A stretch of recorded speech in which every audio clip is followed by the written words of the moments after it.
Bapa, ini kami datang di hadapan-Mu dengan hati yang sungguh tertuju hanya kepada Engkau. Berbicaralah kepada kami, lewat kebenaran firman-Mu yang akan kami baca dan renungkan bersama-sama. Pakailah momentum saat ini untuk membawa perubahan dalam hati kami, di mana kami tidak hanya hidup bagi diri kami sendiri, tapi kami boleh hidup bagi Tuhan, memuliakan Tuhan, dan melalui hidup yang Tuhan tebus, kami boleh menjadi alat berkat Tuhan yang menyatakan keselamatan yang hanya ada di dalam Yesus Kristus kepada dunia ini.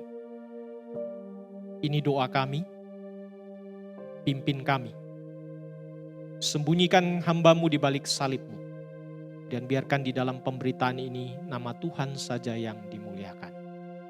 Dalam Kristus Sang Firman yang hidup, kami berdoa. Amin.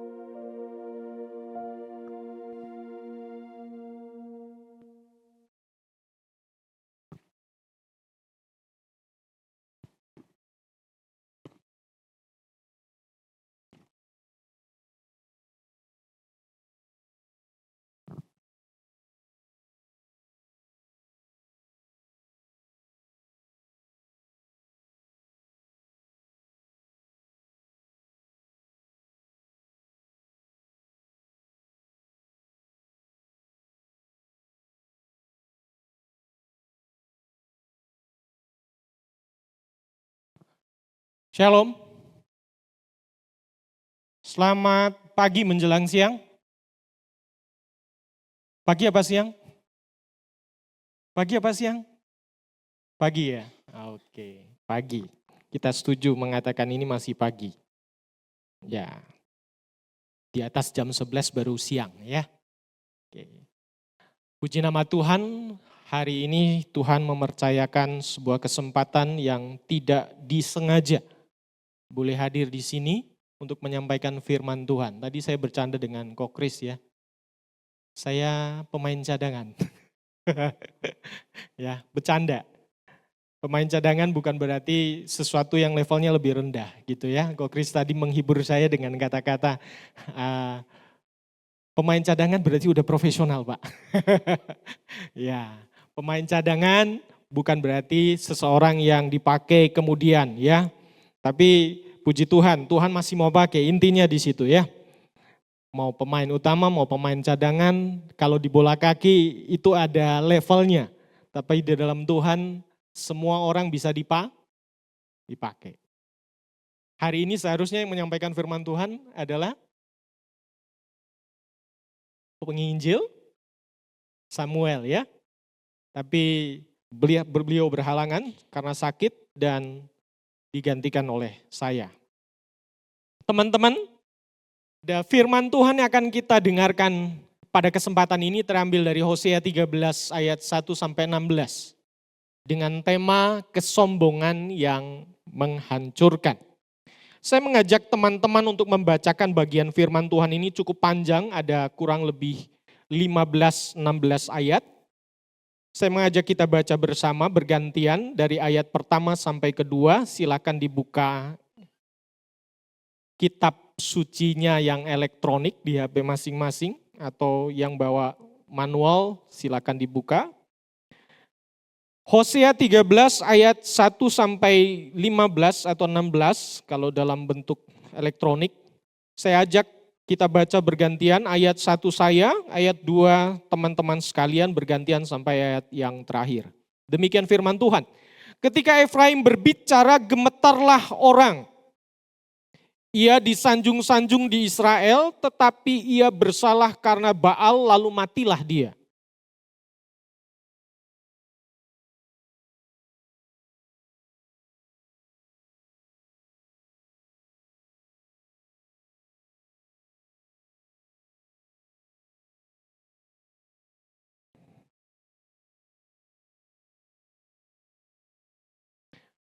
Sebab itu mereka menjadi seperti kabut pagi, seperti embun yang lenyap pagi-pagi benar, seperti sekam yang diterbangkan badai dari tempat pengirikan. atau seperti asap dari cerobong.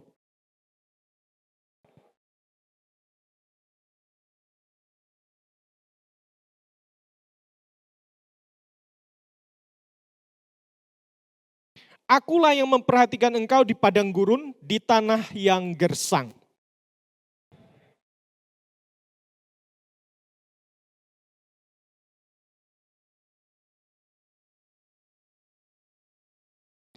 Maka aku menjadi seperti singa bagi mereka, seperti macan tutul, aku mengintai di pinggir jalan.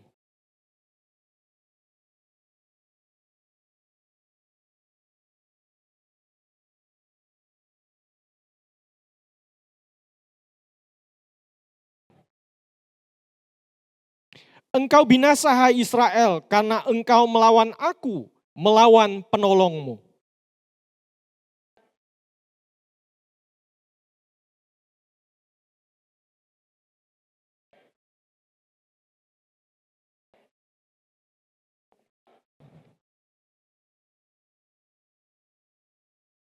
Aku memberikan engkau seorang raja dalam murkaku dan mengambilnya dalam gemasku.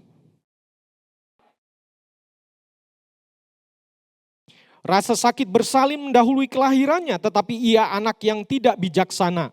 Ketika saatnya tiba, ia tidak mau keluar dari kandungan.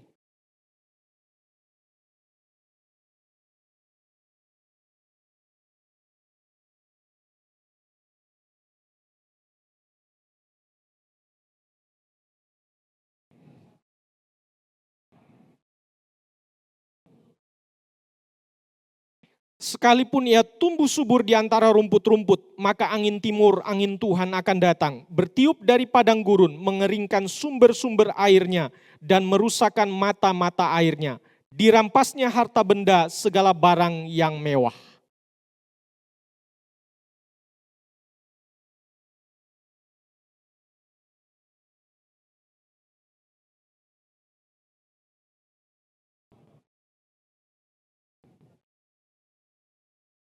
Amin. Kesombongan yang menghancurkan. Saudara-saudara, teman-teman sekalian yang dikasihi Tuhan, pernahkah kita melihat seseorang yang dulunya rendah hati, tetapi ketika diberkati dan berhasil justru berubah menjadi pribadi yang sombong dan merasa tidak butuh Tuhan lagi dalam hidupnya? Pernah? Pernah ketemu orang yang seperti itu? Saya pernah. Puji Tuhannya bukan orang muda ya. Puji Tuhannya bukan orang muda. Ketika didatangin oleh pendeta, dia berkata apa? Gereja ada karena dirinya.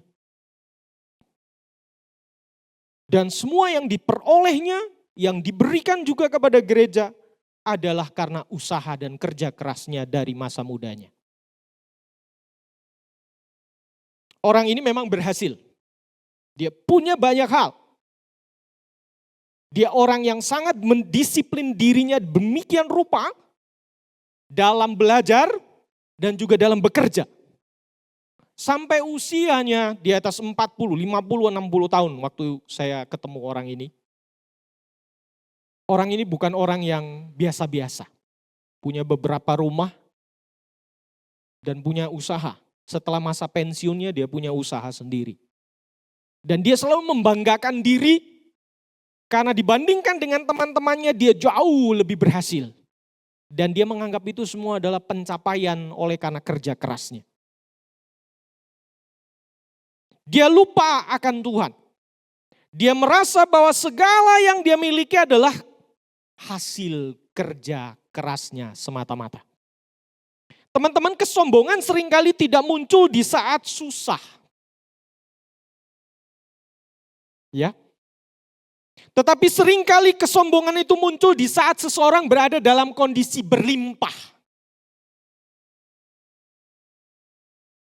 Teman-teman mungkin lahir dari keluarga yang cukup berada, ya. Nah, ketika kelimpahan itu ada, apa yang menjadi sikap hati kita ketika kita berhadapan dengan pertanyaan-pertanyaan seputar Tuhan? Apakah kita datang beribadah ketika kita hadir di sini itu karena kita mengerti bahwa kita memerlukan Tuhan. Bukan gereja butuh saya, tapi saya butuh gereja. Bukan Tuhan butuh saya, tetapi saya yang butuh Tuhan. Dan tanpa Tuhan, I am nothing. Seringkali di dalam kelimpahanlah orang melupakan kepentingan atau keperluan yang paling hakiki yang sebenarnya dia butuhkan dalam hidupnya. Dan inilah yang terjadi dengan bangsa Israel di dalam Hosea 13. Mereka begitu banyak menerima kebaikan Tuhan. Dari masa mereka berada di tanah Mesir dalam perbudakan dilepaskan keluar. Kemudian mengalami pemeliharaan Tuhan dalam perjalanan 40 tahun di padang gurun. Demikian sampai ke dalam tanah perjanjian. Di mana mereka mendapatkan kemenangan demi kemenangan dalam peperangan yang ada untuk merebut tanah itu. Dan menjadi milik pusaka mereka sebagaimana yang dijanjikan Tuhan. Tetapi kemudian mereka melupakan Tuhan. Ketika mereka sudah memperoleh semua itu. Saat diberkati mereka melupakan Tuhan dan merasa layak menerima semua berkat yang ada pada diri mereka. Karena mereka telah bekerja keras. Maka saya ingat Pendeta Stephen Tong pernah bilang begini. Kesusahan itu bisa membuat dua hal.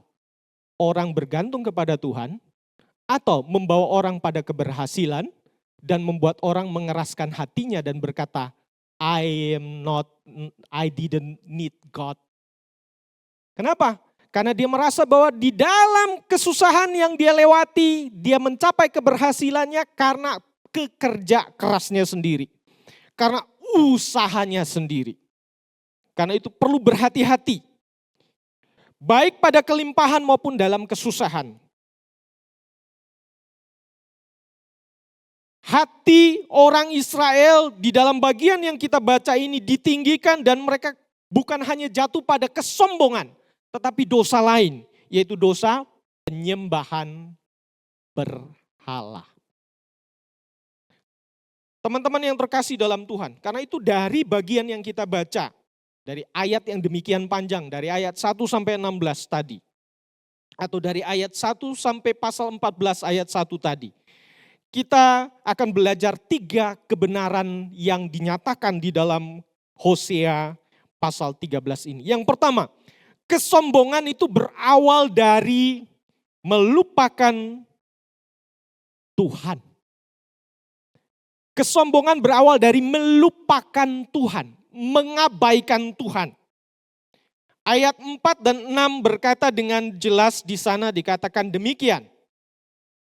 Kalau yang saya tampilkan itu adalah terjemahan bebas, saya bacakan dari terjemahan bahasa Indonesia yang kedua. Tetapi akulah Tuhan Allahmu sejak di tanah Mesir, engkau tidak mengenal Allah kecuali aku dan tidak ada juru selamat selain aku. Ayat 6, ketika mereka digembalakan mereka kenyang, setelah kenyang mereka tinggi hati. Itulah sebabnya mereka melupakan aku. Kalau di terjemahan TB1 di sana dipakai kata mereka makan rumput. Digambarkan umat Israel itu seperti kawanan domba milik Tuhan yang digembalakan oleh Tuhan dan dikenyangkan oleh Tuhan dengan rumput. Tetapi setelah mereka kenyang apa yang terjadi di sana dikatakan hati mereka meninggi setelah mereka puas dan melupakan Tuhan. Tuhan mengingatkan bahwa sejak awal Tuhan menyelamatkan Israel. Tuhanlah satu-satunya juru selamat bagi Israel. Yang membebaskan mereka dari belenggu perbudakan Mesir. Bahkan di padang gurun orang Israel dapat hidup dan melewati 40 tahun perjalanan itu karena mereka bergantung sepenuhnya kepada Tuhan. Namun ketika mereka hidup dalam kelimpahan hati mereka meninggi. Mereka mulai melupakan bahwa semua itu adalah pemberian Tuhan, anugerah Tuhan. yang Tuhan berikan kepada mereka. Saya ingat waktu saya penginjilan orang, ada orang yang berkata, saya nggak butuh Tuhan. Kenapa? Saya cukup baik. Saya sudah cukup baik. Saya beribadah sesuai keyakinan saya. Saya membagi apa yang ada pada saya kepada orang lain. Dan saya percaya bahwa semua itu akan menolong saya memperoleh tempat yang baik di saat Tuhan memanggil saya. Nah, ini orang baik ini. Nah, tetapi apakah itu membawa dia sampai kepada yang dia yakini? Alkitab menjelaskan di sini bahwa ternyata tidak ada orang yang bisa menyelamatkan dirinya. Bukan saja dari belenggu perbudakan, tetapi dari belenggu dosa.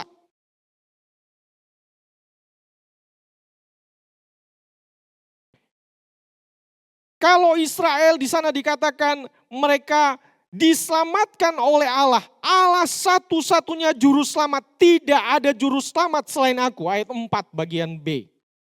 Maka di sini sebenarnya Tuhan juga sedang mengingatkan kepada kita bahwa kesombongan berawal dari melupakan Tuhan dan hal itu berpengaruh juga bagaimana kita melihat ke apa yang ada pada kita. Bukan hanya semua berkat yang kita terima, tetapi juga keselamatan yang ada pada kita. Orang yang mengenal Allah dengan benar, dia mengenal bahwa dirinya tidak sanggup diselamatkan tanpa anugerah dari Allah. Orang yang mengenal siapa dirinya di hadapan Allah dengan benar, dia mengenal bahwa tanpa anugerah Allah dia tidak mungkin dapat hidup. Bukan hanya nanti, tapi hari ini di sini. Apalagi nanti. Kesombongan muncul ketika manusia merasa tidak butuh lagi Tuhan. Dan ini yang terjadi dengan Israel. Khususnya Israel Utara. Kata Efraim di situ merujuk pada kerajaan Israel Utara. Pada saat itu kerajaan Israel sudah terpecah menjadi dua bagian. Israel Utara dan Israel Selatan. Dan dua bagian kerajaan yang terpecah setelah Salomo mati ini. Dua keturunan dari Salomo yang berebut tempat kekuasaan dan akhirnya terpecah ini. Sama-sama tidak menghormati Tuhan. Kalau kita baca betul-betul Alkitab, khususnya Perjanjian Lama, kita akan menemukan di sana bagaimana Israel Utara maupun Selatan sama-sama melupakan Tuhan. Makanya di dalam ayat yang ke pasal 14 ayat 1 atau di dalam Hosea pasal 13 ayat 16, di sana dikatakan, kalau yang versi elektroniknya di ayat 16, di sana dikatakan Samaria harus menanggung kesalahannya sebab ia memberontak terhadap Allahnya. Mereka akan tewas oleh pedang, bayi-bayinya akan diremukkan. Samaria itu mewakili kerajaan Israel Selatan. Jadi dua kelompok ini sama-sama melupakan Tuhan. Sama-sama merasa tidak lagi membutuhkan Tuhan. Dan hal ini mendatangkan sesuatu yang sangat-sangat mengerikan. Dampak yang sangat-sangat mengerikan dalam hidup mereka. Karena itu kita perlu berwaspada saat kita diberkati oleh Tuhan. Jangan sampai kita kemudian mulai puas diri. Saya puji Tuhan, saya lahir dari keluarga yang Tuhan berkati dengan limpah secara materi. Dan kemudian kita mulai melupakan Tuhan. Di saat itulah godaan terbesar muncul. Merasa semua karena kekuatan sendiri.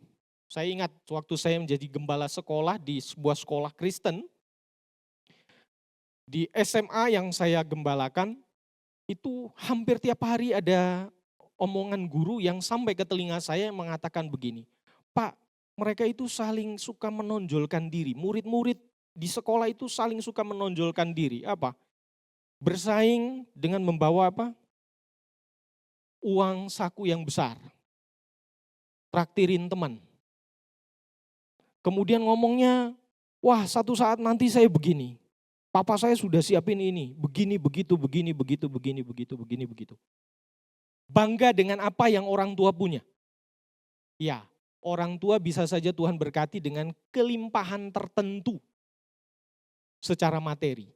Tetapi hati-hati. Hati-hati. Jangan sampai kemudian kebanggaan itu membuat kita merasa bahwa semua itu akan menjamin kehidupan kita di masa depan. Karena itu tidak bergantung pada itu. Semua itu bergantung kepada anugerah Tuhan yang bekerja. Saya pernah ketemu orang muda yang kasihan sekali. Mamanya sudah sangat menua, sudah menua. Kami tempat kos di satu rumah dengan mereka, tinggal di beberapa kamar di dalam rumah yang cukup besar itu kos. Tapi tiap pagi orang muda ini kerjanya minta rokok sama mamanya. Dan selain minta rokok, dia minta apa? Minta jatah uang saku. Padahal usianya bukan muda lagi. Bukan usia anak ABG lagi. Sudah 25 tahun. Tapi kerjanya itu. Kalau nggak dikasih uang rokok sama mamanya atau uang saku, marah-marah dia.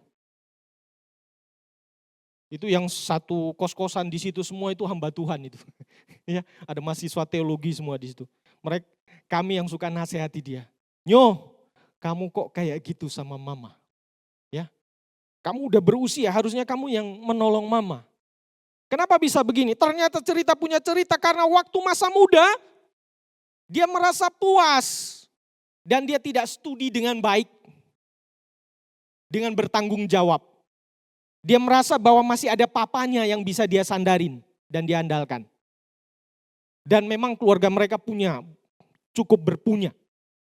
Sampai titik di mana Tuhan panggil papanya. Dan di saat itulah dia baru mulai seperti orang yang kehilangan pegangan. Tapi tidak berubah. Karena dia tidak kenal Tuhan. Dia tidak sungguh-sungguh kenal Tuhan. Padahal dia orang Kristen.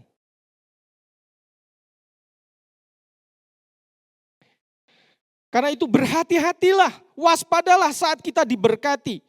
Godaan terbesar muncul merasa semua karena kekuatan sendiri. Dan kita mulai bisa melupakan Tuhan dalam banyak aspek.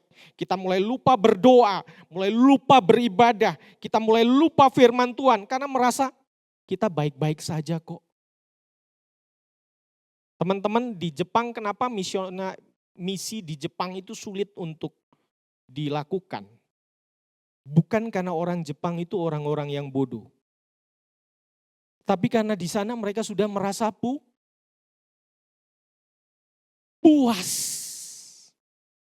Puas dengan segala yang ada pada mereka. Jepang pada era tahun 90-an sampai 2000-an awal dikenal dengan kemajuan teknologi. Tetapi lihat hari ini, salah satu yang ditakutkan Jepang adalah Jepang tidak lagi menjadi negara yang maju seperti dulu, kalah oleh Tiongkok, kalah oleh negara lain. Dan generasi yang masih tertinggal di sana adalah generasi usia lanjut. Mereka rela memberikan beasiswa kepada orang-orang dari negara Asia dan negara lain untuk datang studi di sana, bekerja di sana, bahkan tinggal di sana. Tetapi generasi mereka sendiri bagaimana? Banyak yang down. Tinggal generasi tua, generasi mudanya banyak yang hidup dalam kesepian. Dan lain sebagainya. Mereka merasa tidak butuh Tuhan. Karena mereka sudah dipenuhi dengan banyak hal-hal materi. Dan ini salah satu tantangan yang terbesar yang terjadi juga di tengah kehidupan orang Israel saat itu.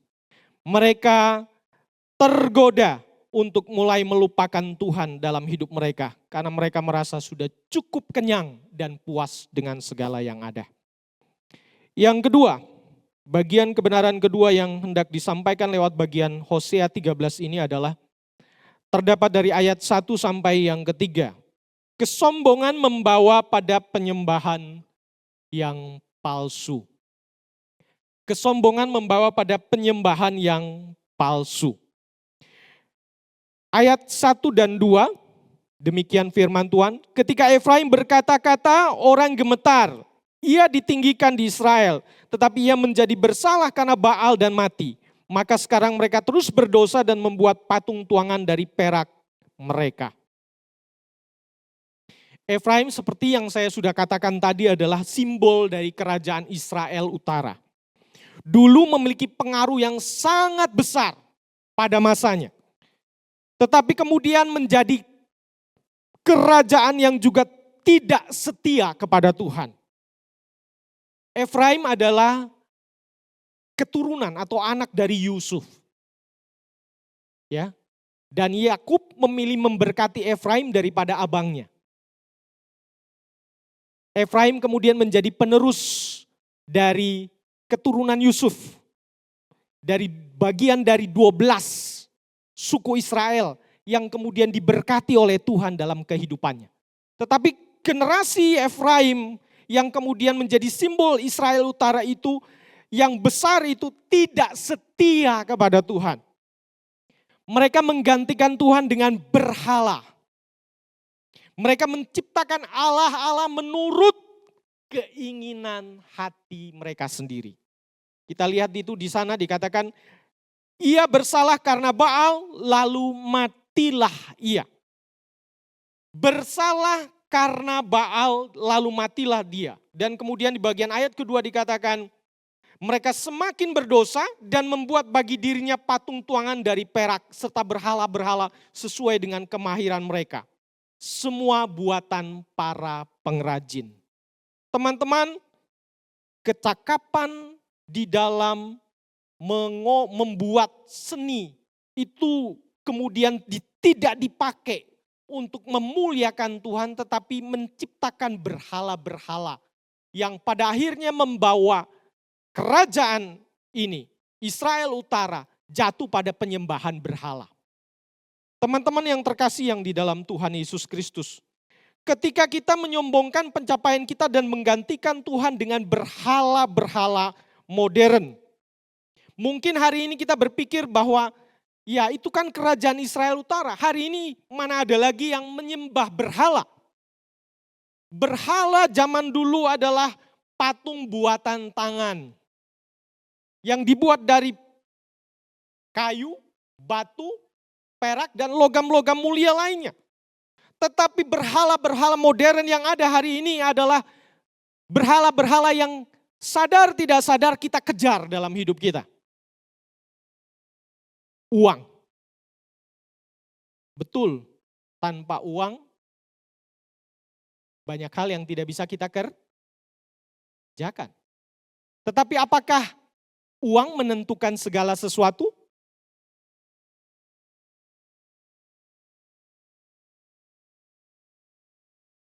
Tidak.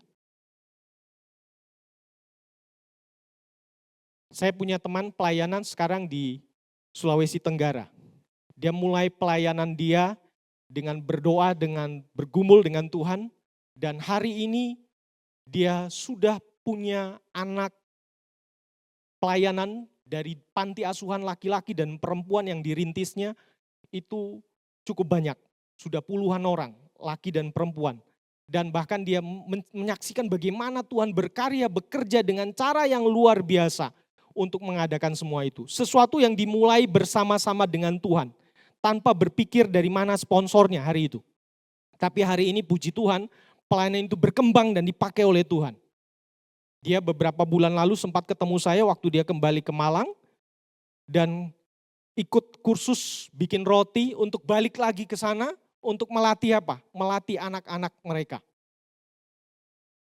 Melatih anak-anak mereka untuk melayani dan membuat roti supaya mereka bisa hidup dan menjalani kehidupan dengan lebih baik secara ekonomi. Tetapi juga bisa menjadi berkat bagi pekerjaan Tuhan yang ada. Nah, teman-teman, dia tidak punya apa-apa. Dia hanya punya Tuhan. Dan dia betul-betul mengandalkan Tuhan dalam pelayanannya. Dan terbukti hari ini dia melayani di sana sungguh luar biasa. Tiap kali kalau saya lihat di Facebooknya dia, apa-apa yang dikerjakan dia bersama anak-anak itu sungguh sangat luar biasa. Tidak pernah saya duga.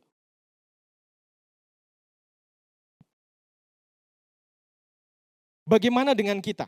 Ketika kita menyombongkan pencapaian kita dan menggantikan Tuhan dengan berhala-berhala modern, uang, jabatan, reputasi, prestasi, afirmasi, atau pengakuan orang lain pada kita, kita sedang berjalan menuju kehancuran rohani sebenarnya. Ketika kita melayani, apakah kita melayani karena Tuhan? Ataukah kita melayani karena afirmasi, pengakuan, penghargaan, penerimaan? Jikalau kita melayani bukan karena Tuhan, tetapi karena berhala-berhala yang tidak kita sadari itu ada dalam hati kita, kita sedang berjalan menuju kehancuran rohani. Kita sedang menyembah ciptaan dan bukan pencipta.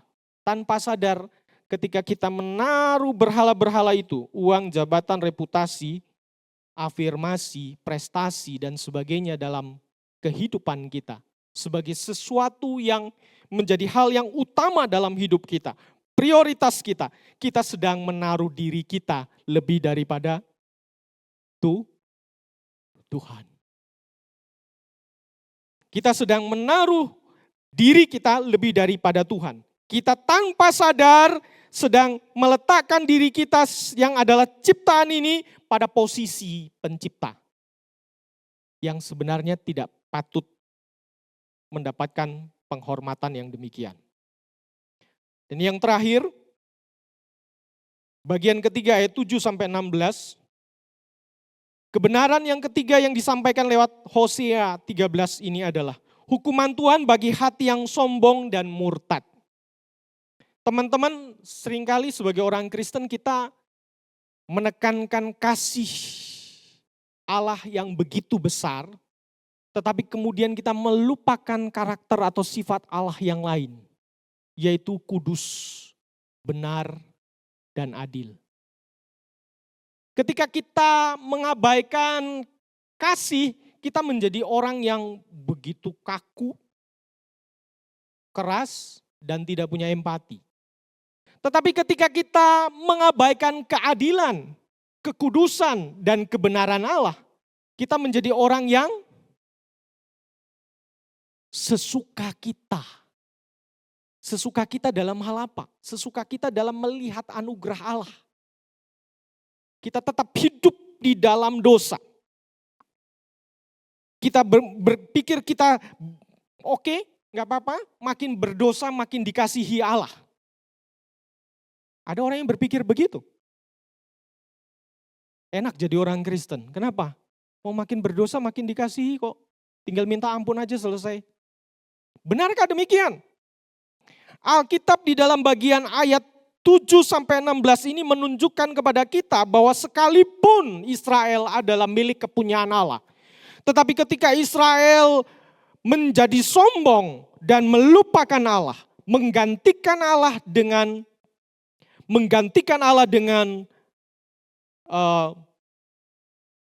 berhala-berhala, maka Tuhan menunjukkan kekudusan, kebenaran, dan keadilannya lewat apa yang dituliskan di dalam bagian ini. Tuhan menggambarkan dirinya sebagai singa, macan tutul, dan beruang. Ayat 7 sampai ayat yang ke-8, ya, bahkan 9. Maka aku menjadi seperti singa bagi mereka, seperti macan tutul. Aku mengintai di pinggir jalan. Aku akan menyerang mereka seperti beruang yang kehilangan anak. Aku akan mengoyak dada mereka. Di sana aku akan melahap mereka seperti singa betina. Binatang liar akan merobek-robek mereka. Engkau binasa, hai Israel, karena engkau melawan aku, melawan penolongmu. Tuhan akan menerkam Israel yang sombong. Ayat 9. Binasalah engkau Israel, siapa yang dapat menolong engkau? Tidak ada penyelamat lain di luar Tuhan. semua pertolongan yang selama ini mereka anggap dapat mereka andalkan, itu adalah pertolongan yang palsu dan gagal menolong mereka. Kalau kita baca selanjutnya di dalam ayat selanjutnya dikatakan ayat 10, di mana rajamu? Di mana pemuka-pemukamu? Karena orang Israel meminta Tuhan menentukan bagi mereka raja dan pemuka-pemuka seperti bangsa-bangsa lain yang memimpin hidup mereka. Tetapi mereka mengabaikan bahwa sesungguhnya ada satu pemimpin dan raja yang harus mereka tunduk taat sepenuhnya, yaitu Tuhan. Di saat itulah mereka mengalami banyak sekali kekacauan dalam keberadaan hidup mereka. Mereka mulai mengabaikan Tuhan dan mereka mulai mengandalkan pertolongan-pertolongan yang tidak sesungguhnya dapat diandalkan dalam hidup mereka. Tuhan yang dulu menyelamatkan juga berdaulat untuk menghukum jika umatnya terus memberontak. Dia bukan hanya Allah yang kasih, tetapi dia juga Allah yang adil dan benar. Dan Tuhan tidak bisa dipermainkan. Kesombongan akan mendatangkan kejatuhan baik secara rohani maupun jasmani. Dan bagi Tuhan, dosa kesombongan sama dengan dosa lainnya. Tuhan berkata, Tuhan mengenal orang yang sombong dari jauh. Tuhan mengenal orang yang sombong dari jauh. Dia tahu siapa orang yang meninggikan diri dan mengabaikan dirinya, Tuhan dalam hidupnya. Karena itu, kesombongan bukan hanya tentang sikap hati yang tinggi, tetapi tentang melupakan siapa Tuhan dan siapa diri kita. Tuhan memanggil kita hari ini untuk bertobat, merendahkan hati dan kembali menyembah Tuhan dengan tulus.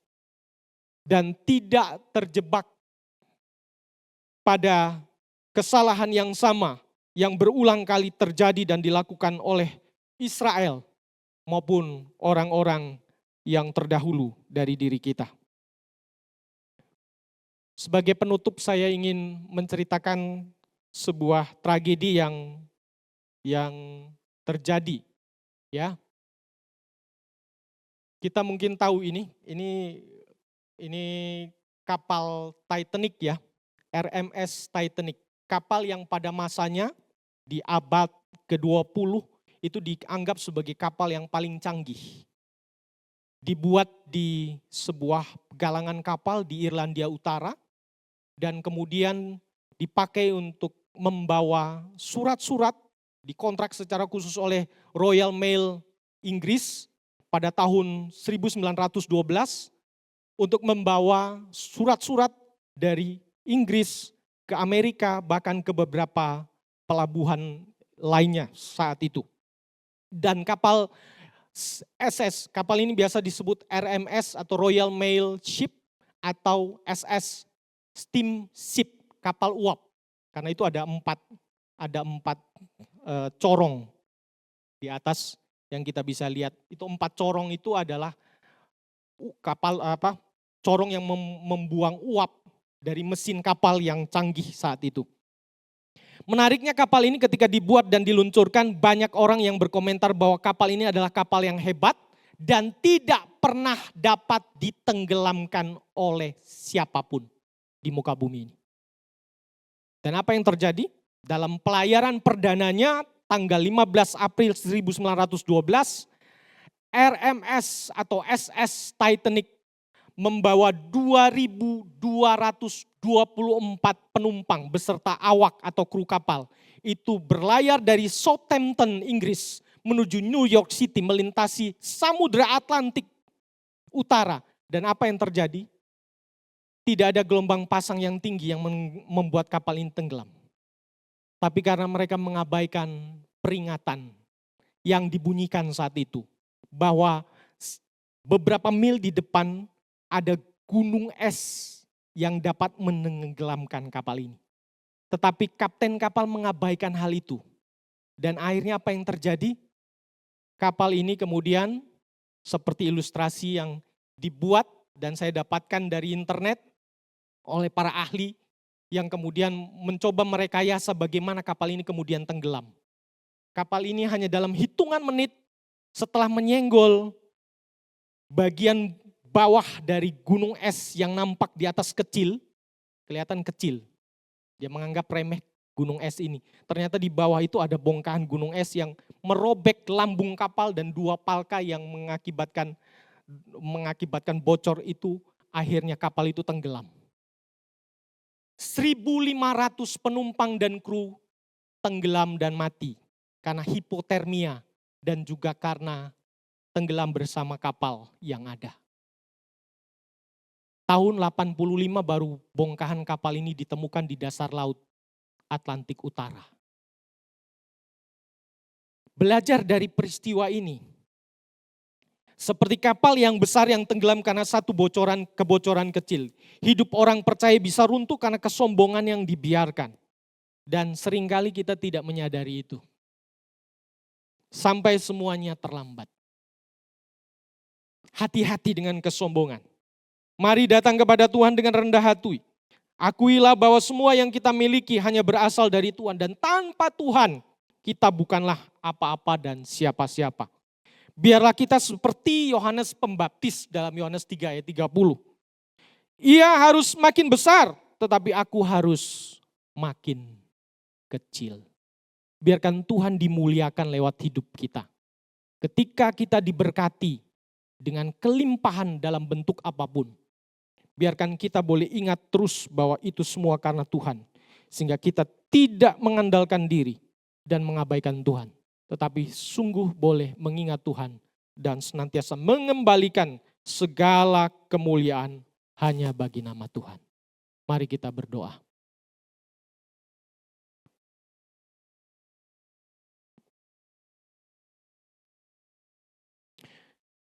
Bapa di sorga, terima kasih untuk kebenaran firman-Mu yang sudah melawat kami pada pagi hari ini. Melalui kebenaran firman-Mu, Engkau mengingatkan kepada kami akan bahaya dosa kesombongan.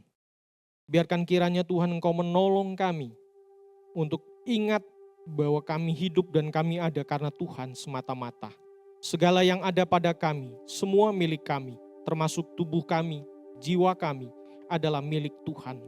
Pemberian Tuhan, anugerah Tuhan. Terlebih ketika kami boleh diselamatkan dan beroleh jaminan hidup kekal di dalam Kristus. Akan kehidupan yang akan datang. Itu pun semata-mata karena Tuhan. Biarkan kiranya kami boleh belajar terus rendah hati dan hidup di hadapan Tuhan dengan sungguh-sungguh berpaut. Dan mengandalkan Tuhan saja dalam seluruh kehidupan kami. Jika Engkau mendapati kami mulai mengabaikan Tuhan dalam hidup kami. Melupakan Tuhan dan mengandalkan diri kami sendiri. Tuhan, tolong tuntun kami, bimbing kami, arahkan hati kami kembali kepada Tuhan. Sehingga melalui hidup yang di dalam Tuhan, hidup yang rendah hati, hidup yang bergantung kepada Tuhan, kami boleh melihat bahwa Tuhan adalah Allah penyelamat kami yang sanggup menopang dan memelihara hidup kami. Allah yang sanggup memakai hidup kami menjadi alat untuk memuliakan Allah di dalam seluruh hidup kami. Biarkan segala kemuliaan hanya bagi-Mu saja Bapa. Ini doa kami dalam Kristus kami berdoa. Amin.